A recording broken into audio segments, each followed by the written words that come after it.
জয় গুরু বন্ধুরা, চায়না দত্ত রান্নাঘরে সবাইকে স্বাগত। আজকে আমি করব গোকুল পিঠে তালের মাড়ি দিয়ে।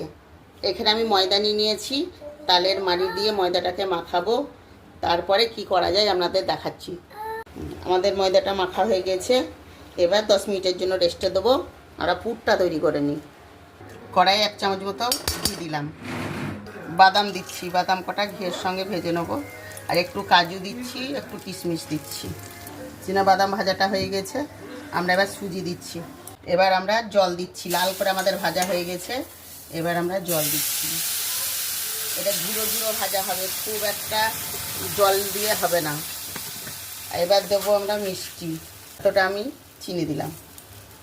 পুরটা আমাদের রেডি হয়ে গেছে, এবার আমরা নামিয়ে নিচ্ছি। আমাদের লেচিগুলো কাটা হয়ে গেছে, আমরা এইভাবে বেলে নেব। আমরা সব লুচিগুলো পাতলা পাতলা করে বেলে নিয়েছি, না খুব পাতলা না খুব মোটা, এইভাবে সবগুলোকে বেলে নিয়েছি। এবার এইভাবে হাতের মধ্যে দিয়ে এইভাবে পুরটা দিলাম, এইভাবে পুরটা দিয়ে তার উপরে আর একটা আমরা চাপালাম, আর একটা চাপিয়ে আমরা পুছিমটাকে টেনে এইভাবে এইভাবে এইভাবে কত সুন্দর ফুলের মতো হচ্ছে। আপনারাও এইভাবেই করবেন। দেখুন আমাদের গোকুল পিঠে রেডি। এইভাবে আমাদের সবগুলো বানানো হয়ে গেছে। এবার আমরা তেলে ভাজবো। চলুন, আমাদের তেলটা গরম হয়ে গেছে, আমরা তেলে এবার গোকুল পিঠেগুলো ভেজে নিচ্ছি।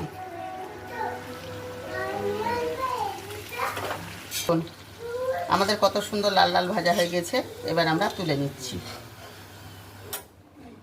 আমাদের সবগুলো এইভাবে লাল লাল করে ভেজে তোলা হয়ে গেছে, এবার আমরা রসে চুবাবো। আমার বাড়িতে মিষ্টি রস ছিল, রসটা কি করব, ওই জন্য আমি গোকুল পিঠের জন্য রসটাকে নিয়ে নিলাম কড়াইয়ে। ওর মধ্যে আমরা দিয়ে দিচ্ছি একটু কেশর রসের মধ্যে। রসটা আমাদের ফুটে গেছে, এবার আমরা গোকুল পিঠেগুলো ছেড়ে দিচ্ছি। অনেক বেশিক্ষণ রাখা হবে না, গোকুল পিঠেগুলো ছেড়ে আপনার এপিঠ ওপিঠ উল্টিয়ে নামিয়ে নিতে হবে। এই যে রসে চুবিয়ে দিয়েছি, এবার নামিয়ে নিতে হবে। আমরা গ্যাসটাকে অফ করে দেব, রস ঢুকে গেছে। এই যে আপনাদের যদি এই রেসিপিটা ভালো লাগে তাহলে লাইক শেয়ার ও কমেন্ট করবেন।